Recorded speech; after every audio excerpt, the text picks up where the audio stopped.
മുഖ്യമന്ത്രിയുടെ നവകേരള സദസ്സിന്റെ തുടർച്ചയായിട്ടുള്ള വിവിധ വിഭാഗങ്ങളിൽപ്പെട്ട ആളുകളുമായിട്ടുള്ള മുഖാമുഖം പരിപാടി നടന്നുകൊണ്ടിരിക്കുകയാണ്.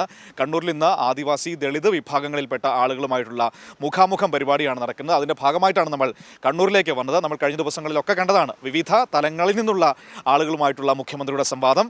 ആളുകൾ മുഖ്യമന്ത്രിയോട് ചോദ്യങ്ങൾ ചോദിക്കുന്നതും പിന്നീട് അതിന് മറുപടി പറയുന്നതും ഒക്കെ നമ്മൾ കണ്ടതാണ്. തിരുവനന്തപുരത്ത് നടന്നു, കൊച്ചിയിൽ നടന്നു, ഒപ്പം തന്നെ കോഴിക്കോടായിരുന്നു തുടക്കം. കോഴിക്കോട് ഞാനുണ്ടായിരുന്നു. അങ്ങനെ ഇപ്പോൾ അതിൻ്റെ ഭാഗമായിട്ട് ഇപ്പോൾ കണ്ണൂരിലേക്ക് വരികയാണ്. നമുക്കറിയാം, നവകേരള സദസ് എന്ന് പറയുന്ന ഒരു വലിയൊരു ജനകീയ മുന്നേറ്റം, ജനകീയ ഇടപെടൽ, സംസ്ഥാന സർക്കാർ സംവിധാനങ്ങളാകെ മുഖ്യമന്ത്രി അടക്കം ജനങ്ങളിലേക്ക് നേരിട്ട് ഇറങ്ങി വരുന്ന ഒരു കാഴ്ച നമ്മൾ കണ്ടതാണ്. അതിൻ്റെ തുടർച്ചയായിട്ടാണ് ഈ നവകേരള സദസ്സിൻ്റെ തുടർച്ചയായിട്ടുള്ള മുഖാമുഖം പരിപാടിയിലേക്ക് സർക്കാർ കടക്കുന്നത്. അത് വലിയ രീതിയിൽ വിജയകരമായി മുന്നോട്ട് പോകുന്നു. ആ പരിപാടിയെക്കുറിച്ചുള്ള പലതരത്തിലുള്ള അഭിപ്രായങ്ങൾ, യുവാക്കളുടെയൊക്കെ ഭാഗത്തു നിന്ന് വന്ന അഭിപ്രായങ്ങളൊക്കെ നമ്മൾ കണ്ടതാണ്.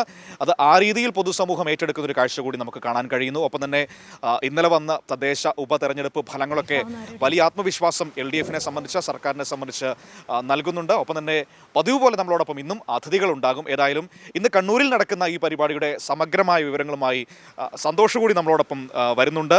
ഇന്നത്തെ ഈ പരിപാടിയുടെ ഒരു സ്വഭാവം, പരിപാടി എവിടെയാണ് നടക്കുന്നത്, അങ്ങനെ ഒരുപാട് കാര്യങ്ങളുണ്ട്. Santhosh, good morning. Good morning Manu. Good morning. Santhosh, നിങ്ങളുടെ നാട്ടിലേക്ക് വന്നിരിക്കുകയാണ്. മുഖ്യമന്ത്രിയുടെ മുഖാമുഖം പരിപാടി തുടരുകയാണ്. കണ്ണൂരിൽ എങ്ങനെയാണ് പരിപാടി? കണ്ണൂരിൽ ആദിവാസി ദളിത് വിഭാഗങ്ങളുമായിട്ടാണ് ഇന്ന് കൂടിക്കാഴ്ച, മുഖാമുഖം നടക്കുന്നത്. എങ്ങനെയാണ് അത് ക്രമീകരിച്ചിരിക്കുന്നത്?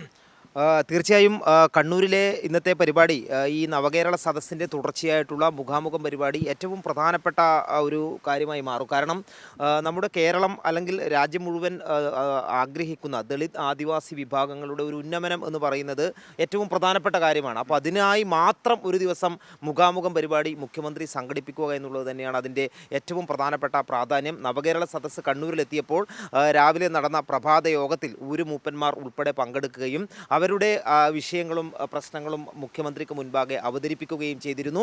അതിൻ്റെ ഒരു തുടർച്ച എന്നുള്ള രീതിയിൽ ഇതിനെ സംബന്ധിച്ച് വളരെ അന്ന് ഉയർന്നു വന്ന കാര്യങ്ങളെ സംബന്ധിച്ച് കൃത്യമായിട്ടുള്ള പഠനങ്ങൾ തുടർന്നുണ്ടായിട്ടുണ്ട്.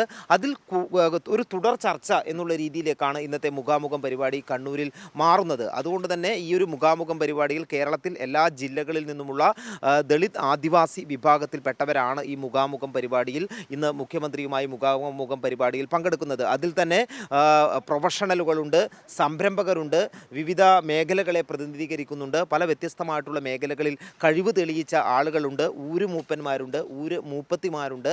അങ്ങനെ എല്ലാ മേഖലകളിൽ നിന്നുള്ള ഈ ദളിത് ആദിവാസി വിഭാഗത്തിൽപ്പെട്ട ആളുകളാണ് ഇന്ന് ഈ മുഖാമുഖം പരിപാടിയിൽ പങ്കെടുക്കാൻ എത്തുന്നത്. അതോടൊപ്പം തന്നെ പട്ടികവർഗ വിഭാഗത്തിൽപ്പെട്ടിട്ടുള്ള ഏതാണ്ട് 37ഓളം ഗോത്ര വിഭാഗങ്ങളുണ്ട്. ആ ഗോത്രങ്ങളെല്ലാം പ്രതിനിധീകരിച്ചുകൊണ്ടുള്ള പ്രതിനിധികൾ ഇന്ന് ഈ ഒരു മുഖാമുഖം പരിപാടിയിൽ പങ്കെടുക്കുകയാണ്. കാരണം അതിനുള്ള കാരണം ഓരോ നമുക്കറിയാം, അവരുടെ ഒരു ഗോത്ര വിഭാഗങ്ങൾക്ക് അവരുടേതായിട്ടുള്ള പ്രശ്നങ്ങളുണ്ട്. അതിനെ നമുക്ക് പൊതുവായ പ്രശ്നങ്ങൾക്കപ്പുറത്ത് ഓരോ വിഭാഗങ്ങൾക്കും ഉള്ള പല ആവശ്യങ്ങളും പ്രശ്നങ്ങളും ഉണ്ട്. അതുകൊണ്ട് തന്നെയാണ് അവർക്ക് ആ രീതിയിലുള്ള പ്രാതിനിധ്യം എല്ലാവർക്കും കൊടുത്തിട്ടുള്ളത്. അവർക്ക് അവരുടെ പ്രശ്നങ്ങൾ അവതരിപ്പിക്കാനും അവരുടെ മേഖലയിൽ ഉണ്ടാകേണ്ടുന്ന കാര്യങ്ങളെ സംബന്ധിച്ചും അവതരിപ്പിക്കാനുള്ള അവസരമുണ്ട്.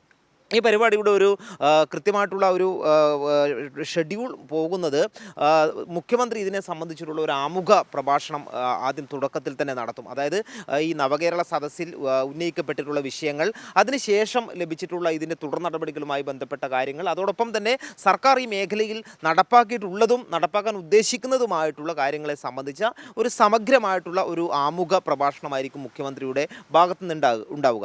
അതിന് പിന്നാലെ തന്നെ വിവിധ മേഖലകളെ പ്രതിനിധീകരിച്ചുകൊണ്ട് വിദഗ്ധരായിട്ടുള്ള 10 പേർ ഇതിൽ സംസാരിക്കും. അവരുടെ കാഴ്ചപ്പാടുകൾ, അല്ലെങ്കിൽ ഈ ദളിത് ആദിവാസി മേഖലയിൽ കേരളം ഇനിയും അല്ലെങ്കിൽ മുന്നോട്ട് പോകേണ്ടതായിട്ടുള്ള കാര്യങ്ങളെ സംബന്ധിച്ചിട്ടുള്ള 10 വിദഗ്ധരുടെ അഭിപ്രായ പ്രകടനങ്ങൾ ഉണ്ടാകും. അതിനുശേഷം മറ്റുള്ള ഓരോ മേഖലയും പ്രതിനിധീകരിച്ചവരുടെ അഭിപ്രായ പ്രകടനങ്ങൾ. അങ്ങനെ ഈ അതിനുശേഷം ഒരു സമഗ്രമായിട്ടുള്ള ഒരു രൂപരേഖ തയ്യാറാക്കുക എന്നുള്ളതാണ് ഇതിൻ്റെ ഏറ്റവും പ്രധാനപ്പെട്ട ഉദ്ദേശം എന്ന് പറയുന്നത്.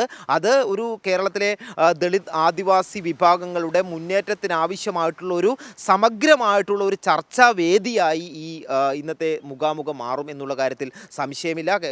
നേരത്തെ തന്നെ അതിനാവശ്യമായിട്ടുള്ള മുന്നൊരുക്കങ്ങളെല്ലാം നടത്തിയിട്ടുണ്ട്. മുഖ്യമന്ത്രിയെ കൂടാതെ മന്ത്രിമാരായ കെ രാജനും കെ രാധാകൃഷ്ണനും ഈ മുഖാമുഖം പരിപാടിയിൽ പങ്കെടുക്കുന്നുണ്ട്.